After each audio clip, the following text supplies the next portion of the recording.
Em nome do Pai, e do Filho, e do Espírito Santo. Amém. Ó Maria, fazei o meu coração tão puro quanto o vosso, pelo poder que vos deu Deus Pai.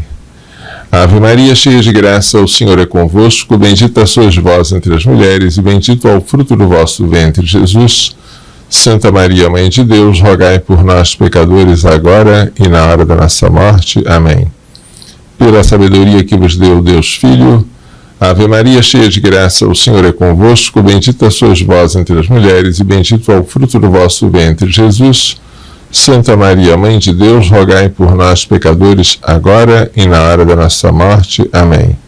Pela misericórdia que vos deu o Espírito Santo, Ave Maria, cheia de graça, o Senhor é convosco, bendita sois vós entre as mulheres, e bendito é o fruto do vosso ventre, Jesus. Santa Maria, Mãe de Deus, rogai por nós, pecadores, agora e na hora da nossa morte. Amém.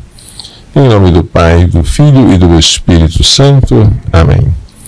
Vamos então tratar neste programa sobre a resposta a uma pergunta formulada pelo Pequeno Príncipe ao autor do livro, Saint-Exupéry: para que servem os espinhos?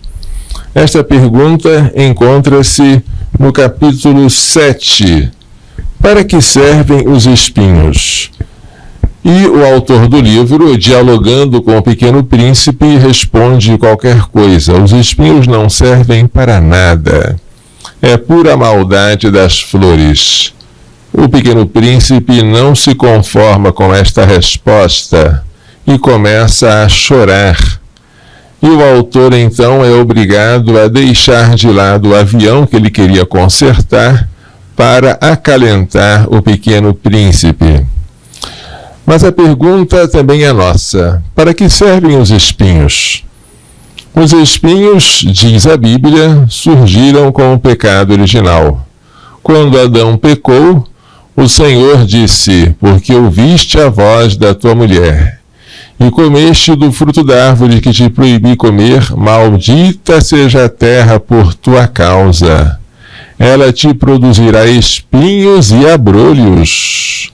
Comerás o pão com o suor do teu rosto, até que voltes ao pó de onde foste tirado, porque tu és pó, e ao pó hás de tornar.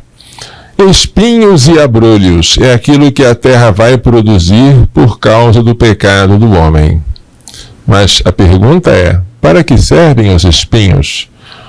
Os espinhos são um produto do pecado, mas será que eles têm alguma utilidade? De um modo mais genérico, a dor, o sofrimento, existem porque nós pecamos, porque o nosso pai Adão pecou, e porque nós acrescentamos pecados atuais ao pecado original. Mas os sofrimentos têm alguma utilidade? Para que serve a dor? A dor, que é um subproduto do pecado, serve como matéria-prima para a nossa redenção. Jesus Cristo assumiu as nossas dores, carregou sobre si as nossas enfermidades, e pelos nossos pecados ele fez expiação. Assim diz o capítulo 53 do profeta Isaías, no 4º cântico do servo do Senhor. Por suas chagas nós fomos curados. Esse trecho é citado por São Pedro em uma das suas cartas. Portanto, depois que Jesus veio ao mundo, sofreu e morreu por nós, e em nosso lugar, em nosso favor, o sofrimento e a dor continuam a ser doloridos, sim, mas passam a ter um sentido. Já não são algo que bloqueia e escandaliza a razão. Quando Pedro queria impedir Jesus de sofrer e morrer, quando pela primeira vez Jesus disse: o Filho do Homem deve ser entregue nas mãos dos homens, que o maltratarão, farão sofrer, matarão e ao terceiro dia ressuscitará, quando Pedro chamou Jesus de lado e disse: Senhor, não fale assim, isso nunca vai te acontecer, Jesus censurou a Pedro dizendo: afasta-te de mim, Satanás, que quer dizer adversário, Tu me serves de pedra de tropeço, já não estás mais servindo de pedra, daquela pedra sobre a qual eu edificarei a minha igreja, porque tu estás me colocando um obstáculo para cumprir a missão para a qual eu fui enviado. Eu tenho que sofrer, eu tenho que morrer, e tu estás impedindo. Tu não tens o senso das coisas de Deus, mas dos homens.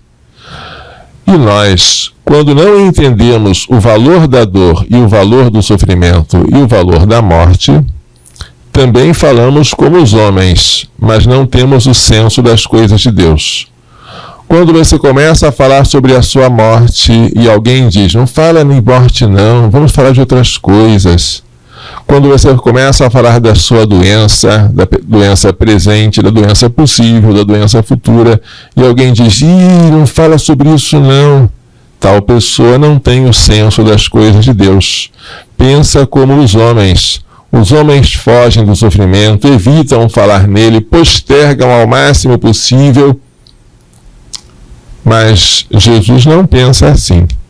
É verdade que ele veio curar muitos doentes, mas ele não veio eliminar a doença da face da terra. Cedo ou tarde nós vamos adoecer. É verdade que ele ressuscitou 3 pessoas, pelo menos. A filha de Jairo, o filho da viúva de Naim e Lázaro. Mas eles voltaram a morrer depois. E ele próprio morreu, para depois ressuscitar. Portanto, esses milagres de Jesus, embora sejam também um benefício imediato para as pessoas, eles têm algo de maior. Eles são sinais de algo espiritual, sobrenatural e de valor eterno. Quando Jesus cura um leproso, ele está sinalizando que ele pode nos limpar da lepra do pecado, que é mortal, contagiosa e desfigurante. Quando ele ressuscita um morto, ele está sinalizando que ele é capaz de fazer os que estão em pecado mortal voltar para a vida da graça. Quando ele cura um doente, ele está sinalizando que ele tem poder de nos curar da pior de todas as doenças, que é o pecado. Depois que Jesus assumiu a dor por nós, a dor passou a ser o caminho para nós seguirmos a Ele e entrarmos com Ele na sua glória. Os santos entenderam o valor da cruz, descobriram para que servem os espinhos, que foram usados na coroa que os soldados colocaram na cabeça de Jesus para zombar dele. Os espinhos agora servem para a nossa purificação, para a nossa expiação dos pecados, para o nosso aprendizado, porque a dor ensina tantas coisas que quem não sofreu não sabe, e serve para nós conquistarmos a eternidade. A dor passa, a eternidade não passa. Podemos até dizer com São João Maria Vianney, o cura de Ars, se compreendêssemos bem nossa felicidade, quase poderíamos dizer que somos mais felizes que os santos do céu. Eles vivem dos seus rendimentos, não podem mais ganhar. Ao passo que nós podemos aumentar a cada dia o nosso tesouro. No céu não se sofre. Porém, quem está no céu vendo a Deus face a face, não adquirirá mais méritos. No céu, a pessoa estaciona no ponto em que mereceu aqui na terra. E no inferno? No inferno, quem está lá sofre. Sofre porque, por sua própria culpa, resolveu afastar-se daqueles de que ela tem sede, que é Deus. No céu, os condenados odeiam aquele que as ama, aquele que os ama, e rejeitam aquele que poderia satisfazer a sua sede. É um sofrimento imenso, inimaginável, eterno.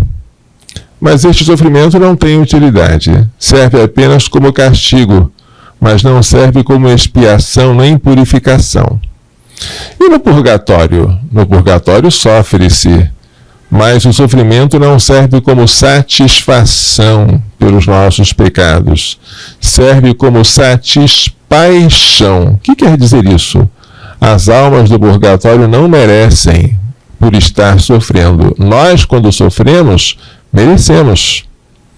Elas não. Os sofrimentos delas não têm valor meritório. Elas não podem fazer nada por si mesmas, por isso ficam na nossa dependência. Nós rezamos pelas almas, oferecemos sacrifícios por elas, entre eles a Santa Missa, mas elas por si mesmas não podem fazer mais nada. Se elas sofrem, sofrem descontando a sua pena temporal, para compensar o quanto elas deixaram de amar aqui na Terra. Que coisa triste, não é? Elas olham para trás e pensam naquele tempo vazio que poderiam ter amado a Deus e não amaram. Poderiam ter suportado com paciência as tribulações e não suportaram. Poderiam ter empregado o tempo em renunciando a si mesmas e viveram para si. É muito triste. A dor do purgatório é a dor de quem ama a Deus, mas chora por não ter amado o bastante. Naquele momento, as almas do purgatório querem abraçar a Deus e vê-lo face a face, mas não podem, porque o apego desordenado às criaturas freia este movimento em direção a Deus. Esta lentidão com que as almas caminham para Deus faz sofrer, e esse sofrimento purifica. E este estado de purificação é chamado de purificatório ou purgatório. Mas repito, lá os sofrimentos não têm merecimentos. Então, qual é o único lugar em que podemos sofrer merecendo? Aqui.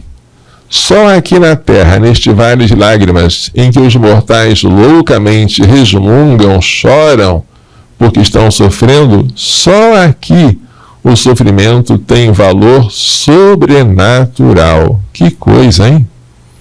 Se os anjos pudessem nos invejar, invejar-nos-iam por duas coisas. Por nós podermos receber a Eucaristia, eles não têm corpo, não podem comungar.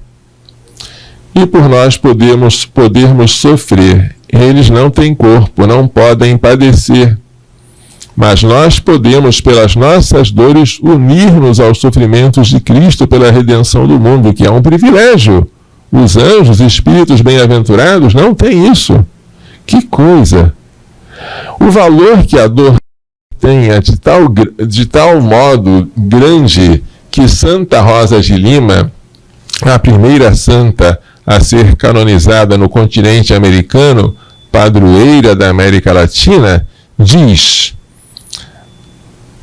o Senhor Salvador levantou a voz e com incomparável majestade disse, palavras de Jesus a ela: saibam todos que depois da tribulação se seguirá a graça. Reconheçam que sem o peso das aflições não se pode chegar ao cimo da glória. Entendam que a medida dos carismas aumenta em proporção da intensificação dos trabalhos. Acautelem-se os homens contra o erro e o engano. É esta a única escada do paraíso, e sem a cruz não há caminho que leve para o céu. Fecha aspas. Ouvindo estas palavras, diz Santa Rosa de Lima, penetrou-me um forte ímpeto, como de me colocar no meio da praça e dizer a todos, de qualquer idade, sexo e condição: ouvi povos, ouvi gentes, a mandado de Cristo, repetindo as palavras saídas de seus lábios, quero vos exortar. Não podemos obter a graça se não sofrermos aflições. Cumpre acumular trabalhos sobre trabalhos para alcançar a íntima participação da natureza divina. É um termo bíblico, participação da natureza divina. A glória dos filhos de Deus e a perfeita felicidade da alma. O mesmo aguilhão me impelia a publicar a beleza da graça divina. Isto me oprimia de angústia e me fazia transpirar e ansiar. Parecia-me, diz Santa Rosa, não poder mais conter a alma na prisão do corpo. Sem que, quebradas as cadeias, livre, só e com maior agilidade, fosse pelo mundo dizendo: quem dera que os mortais conhecessem o valor da graça divina. como é bela, nobre, preciosa, quantas riquezas esconde em si, quantos tesouros, quanto júbilo e delícia! Sem dúvida, então, eles empregariam todo o empenho e cuidado para encontrar penas e aflições. Iriam todos pela terra procurar, em vez de fortunas, os embaraços, moléstias e tormentos, a fim de possuir o inestimável tesouro da graça. É esta a compra e o lucro final da paciência. Ninguém se queixaria da cruz, nem dos sofrimentos que lhe adviriam, talvez, se conhecessem a balança onde são pesados para serem distribuídos aos homens. Esta é a leitura do ofício do dia 23 de agosto de Santa Rosa de Lima. Mas Santa Faustina Kowalska também dizia: depois, no futuro, conheceremos o valor do sofrimento, mas aí já estaremos impossibilitados de sofrer. Nosso é apenas o momento presente. São João da Cruz, presbítero e doutor da Igreja, que com Santa Teresa de Ávila reformou a Ordem do Carmelo, a Ordem Carmelita, deixou-nos escrito este trecho que eu vou ler do seu cântico espiritual. É preciso cavar fundo em Cristo, que se assemelha a uma mina riquíssima, contendo em si os maiores tesouros. Nela, por mais que alguém cave em profundidade, nunca encontrará fim ou termo. Ao contrário, em toda a cavidade encontrará aqui e ali novos veios de novas riquezas. São João da Cruz, é bom lembrar, esteve aprisionado no calabouço de seu mosteiro, porque os frades não aceitavam, não viam com bons olhos a sua ideia de reformar os costumes do convento. Por esse motivo, o apóstolo Paulo falou acerca de Cristo. Nele estão contidos todos os tesouros da sabedoria e da ciência de Deus. Colossenses 2:3. A alma não pode ter acesso a esses tesouros, nem consegue alcançá-los, se não houver antes atravessado e entrado na espessura dos trabalhos. Sofrendo interna e externamente, ele sofreu tanto e chamava os seus confrades de seus benfeitores, porque na escuridão da prisão ele teve grandes experiências místicas. Ele conheceu aquilo que sem sofrer não conheceria. Sem ter primeiro recebido de Deus muitos benefícios intelectuais e sensíveis, e sem o prévio e contínuo exercício espiritual. Tudo isto é sem dúvida insignificante, são meras disposições para as sublimes profundidades do conhecimento dos mistérios de Cristo, a mais alta sabedoria que se pode chegar nesta vida. Queiramos ser sábios, conheçamos a Cristo, que é a sabedoria eterna e encarnada. Quem dera, diz São João da Cruz, os homens reconhecessem os homens ser totalmente impossível chegar à espessura das riquezas e da sabedoria de Deus. Importa antes entrar na espessura das labutas, suportar muitos sofrimentos, a ponto de renunciar à consolação e ao desejo dela. Com quanta razão a alma, sedenta da sabedoria divina, escolhe antes em verdade entrar na espessura da cruz. Por isso, o apelido dele, São João da Cruz. Por isso, São Paulo exortava os efésios a não desanimarem nas tribulações, a serem fortíssimos, enraizados e fundados na caridade, para que pudessem compreender com todos os santos qual a largura, o comprimento, a altura, a profundidade, e conhecer o amor de Cristo que ultrapassa todo conhecimento, a fim de serem cumulados até receber toda a plenitude de Deus. São João da Cruz está citando aqui a carta aos Efésios. Já que a porta por onde se pode entrar até esta preciosa sabedoria é a cruz, e a porta estreita, muitos são os que cobiçam as delícias que por ela se alcançam. Pouquíssimos os que desejam por ela entrar. Os que entraram pela porta estreita da cruz perceberam delícias que os que não entraram não percebem. Esses dois santos são dois entre tantos outros que poderíamos citar. Quando a gente percebe como é maravilhoso estar com Jesus, que crucificado diz, tenho sede, assim Santa Teresa de Calcutá, a Madre Teresa, gostava de escrever na parede, onde ficavam o crucifixo e o sacrário, tenho sede. Quando a gente entende como é maravilhoso estar com Jesus, ouvir mais do que falar, estar na presença dele mesmo que não se saiba o que dizer, mas estar lá, a gente percebe que é só estando com ele que a gente vai entender o quanto ele nos amou e vai entender o quanto nós podemos sofrer com proveito. Diante do sofrimento, há 3 atitudes possíveis. Uma delas é eu aceito. Até mesmo os pagãos dizem isso. O que se há de fazer? Eu aceito, não adianta reclamar. Já é alguma coisa, você não resmungar, aceitar, mas ainda é pouco. Se você é cristão, além de dizer eu aceito, você deve dizer ao Senhor, eu ofereço. Eu deposito este sofrimento no altar. Porque nada que é oferecido é desperdiçado, se for oferecido como uma gotinha de água que o padre mistura no vinho que está no cálice que será consagrado. Aquela água representa a nós, a nossa dor. O vinho representa Cristo, depois vai se tornar Cristo com as palavras da consagração, mas você está mergulhado naquele vinho, você está mergulhado em Cristo. A sua dor unida a dele tem valor eterno. Quando você se une a Cristo e oferece-se com ele ao Pai, você pode salvar 1000 almas, converter pecadores, reconciliar casais em perigo, evitar que criancinhas sejam mortas pelo aborto, dar esperança às mães que estão em desespero, evitar a guerra entre países, dar luzes para o Santo Padre governar a igreja, trazer vocações sacerdotais e religiosas.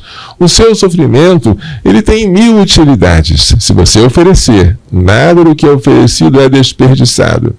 Primeiro, eu aceito. Segundo, eu ofereço. Mas se você for um cristão de verdade, além de aceitar e oferecer, você pode dizer uma terceira coisa. Eu agradeço. Eu agradeço por ter sido eu o escolhido. Eu agradeço por ter sido este sofrimento e não outro. E agradeço por ter sido hoje, não ontem nem amanhã. Exatamente este sofrimento, para mim, é uma honra. Se nós temos fé, eu aceito, eu ofereço e eu agradeço. Mas a nossa gratidão deve ser a de alguém que está percorrendo a via sacra. Na primeira estação, Jesus é condenado à morte, e você está presenciando isto. Na segunda estação, Jesus toma a cruz às costas, abraça e beija aquela cruz que ele carregou em nosso lugar e em nosso favor. Na terceira estação, Jesus cai. Cai pelo peso da cruz, ele estava já cansado pela flagelação, pela coroação de espinhos. Para que servem os espinhos? Mas ele se levanta e na quarta estação encontra-se com sua mãe. Sua mãe agora não pode consolá-lo, não pode carregar a cruz por ele, bem que ela gostaria, mas não pode. Mas eu posso. Eu estou voltando do campo, meu nome é Simão e eu sou de Cirene. Chamam-me Simão Cireneu. Eu estou cansado e voltei do campo, estou pensando em descansar, mas um soldado romano me chama para carregar aquela cruz daquele condenado. Eu não devo dizer não. Seria horrível. Também não devo ficar em silêncio e pedir um tempo para pensar, na esperança de que o soldado vai chamar um outro, que não seja eu, a fim de que eu possa me esquivar do sofrimento. Não. Também eu não posso dizer sim, mas resmungando, contrafeito, de má vontade. Essas 3 atitudes têm que ser evitadas. Dizer não à cruz, ficar em silêncio na esperança de que ela seja transferida para outro, ou aceitar de má vontade. Não. Nós temos que aceitar o convite com alegria e com prontidão. Porque se Simão Cireneu, pai de Alexandre e Rufo, assim diz o Evangelho, soubesse a honra que era estar carregando a cruz do Salvador, que veio redimir a humanidade, e consolar o Imaculado Coração de Maria, que estava lá sofrendo sem poder ajudar seu filho. Ele dizia: nossa, que maravilha, poderia ser outro e fui eu o escolhido. Se ele entendesse naquele momento como era grande aquela honra, não sei se ele entendeu, mas ele foi um privilegiado. Quando Jesus nos chama para fazer para carregar a cruz dele, para suportar uma tribulação, nem sempre nós entendemos que somos privilegiados, mas deveríamos entender. E mesmo que não enxergássemos, deveríamos crer. E pela fé deveríamos dizer: Senhor, quem sou eu para ter esta honra?